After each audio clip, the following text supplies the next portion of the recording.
Graham Hancock, in several different appearances, has argued that his lost civilization had 18th or 19th century technology. Yes. And I did not know what that meant, of course, because he's not always clear on what that technology means, right? And so I said, I put up a quote that he gave when he was on London Real, I think, with Brian Rose in 2017 or 18. And he mentioned that they have 18th or 19th century technology. And I sort of said, look, the last time you had a debate, it was with this guy who was a skeptic, not an archaeologist, Michael Shermer. And the start of it was, hey, Graham, what kind of technology are you talking about? Are you talking about metals? Are you talking about writing? And Graham says, well, perhaps the technology for metals was chosen not to be used. Right? So meaning, no, I don't think they had metals. So I acknowledged that, and I said, that's good. If you don't think there's metals, because if you go and you look at ice core evidence, we can trace large-scale regional metallurgy activity in ice cores. It's been done for Roman period. It's been done for medieval period. It's been done in different areas of the world. Mm-hmm. We can look at different glaciers and test for that. And I showed an example of that from a colleague of mine at Oxford, Andrew Wilson, who's a Roman archaeologist. I don't know him personally, but he's a great guy. I know people that work with him and stuff like that. And so I used that as an example of how we detect this. And I said, well, this has not been detected in Ice Age layers of ice cores. And people are saying, but you didn't show the Ice Age on that graph, right? That's what you just said. Well, dude, of course not. I was using a published graph. This is the graph that was in that article. Mm-hmm. Like, what do you mean as an example of what we do? Is there another graph that shows the Ice Age? Are there ice cores? There's not another graph that I know of, but there are other graphs, and we can talk about it. Can we pull up my screen? Boom. All right. So I don't know. It was a few weeks, I think, after I was on Rogan. Chris Dunn went on Rogan. Yeah. And he said that Flint's wrong about this. He was the first person to say I'm wrong about this because of this article. This article from what? 1996. And he says, now, look, in this Greenland ice core, there are changes in metals in there, right? And I don't have access to the full thing right this second. I have it somewhere. But I just want to point out that, like, yeah, there are changes to metals in there, but they are all natural lead, copper, zinc, and cadmium concentrations in central Greenland ice. So how do you distinguish these metals from metallurgy metals? Right? And this article actually does this. The reason why is the graphs that it shows here. Wait a second. Let me just pull up the damn paper. I should have access to it since I think I am logged in. There we go. Oh. No, it's just being weird. There we go. Oh, shit. It's flashing like No, crazy. I know. There we go. There we go. Here's the actual paper. We can scroll through it. So what is this paper explaining? It's saying that during the Ice Age, there's variations in copper, lead, etc., different metals in these ice cores, right?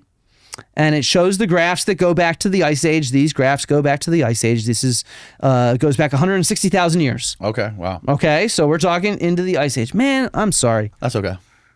Fuck. We're back. Stop. All right, I need a new computer. I knew I needed a computer. I gotta wait till January 1st. So the reality is, though, that yes, this stuff varies, but we know it's not related to metallurgy for like 3 different reasons. Some of them's in later papers that I'll show you.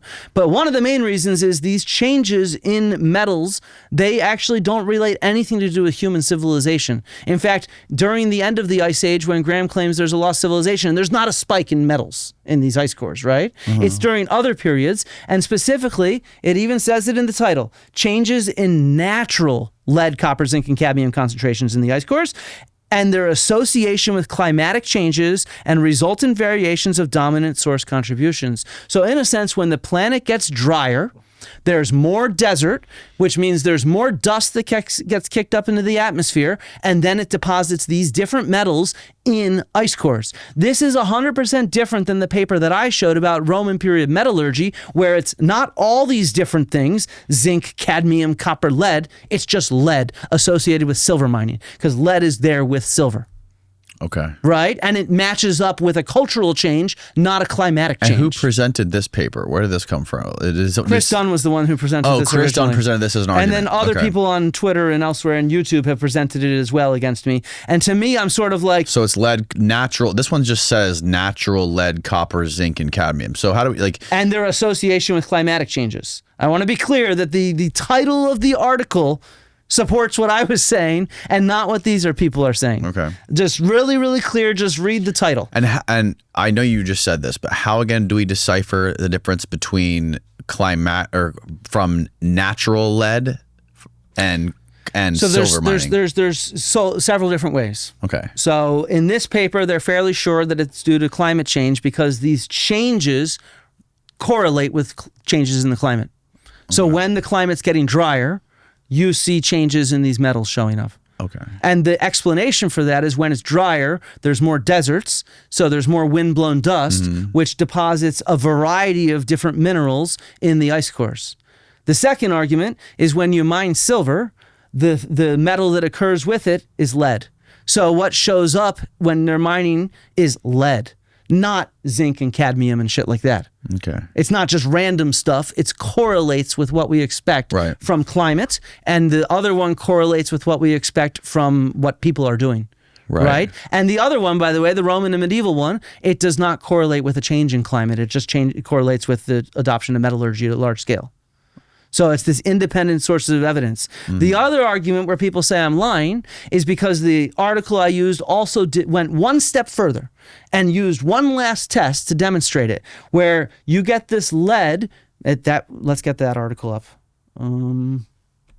This is the article that I showed on Rogan. Okay. Lead pollution recorded in Greenland ice indicates European emissions tracked plagues, wars, imperial expansion, yada, yada, yada. So they did a series of things. Not only did they produce this graph, and this graph is really cool, it lines up, but then what they did is they went a step further. They said, you know what we can do? We know where the Romans mined silver. We can actually do an isotopic analysis of these traces of lead in the ice cores and see if they fingerprint on known mines and known silver sources. And lo and behold, they did, right? So this one's really clear. This lead came from those mines over there. Wow. If you see what I mean. Super fucking Where were cool. the ice cores taken from? These ones, were they all Greenland, Greenland? you said? I think these are also Greenland, right? Okay. Yeah. Okay, yeah, And Greenland. so that's this fingerprinting in a sense, which, like I said, we do this with the stones at Giza. I do it with animals. They're doing it here with leaded ice cores. It's a really common method for archaeology and geology, climatology, etc. And so this was the other argument. Well, they never tested these natural ones in the same way isotopically. They never tested them for metallurgy. A, you don't test it for metallurgy. What you're testing for is the source of these materials. B, there's a big difference because, and we'll get to even more in a second. Here, it's just lead pollution because that's associated with silver. Here, it's a range of different metals that are what you'd expect when you have wind-blown dust of minerals. It's a range of stuff. Right. But guess what? Now that I've been accused of this stuff, I've done even more research into this because it's important to check yourself. And it turns out that they have isotopically tested ice age ice layers from ice cores, including lead, isotopic composition in southern hemisphere. And here, we're talking back to 220,000 years ago, right?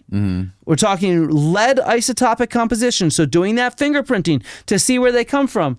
And guess what? They come from a suite of soil and low-S samples in the southern hemisphere to figure out where they come from. They all come from, I think, South America in this one, and from this dust that gets kicked up. No, wait. I have a few different articles is the problem. Yeah, there it is. Yeah. Dust. This is, you can just search through these.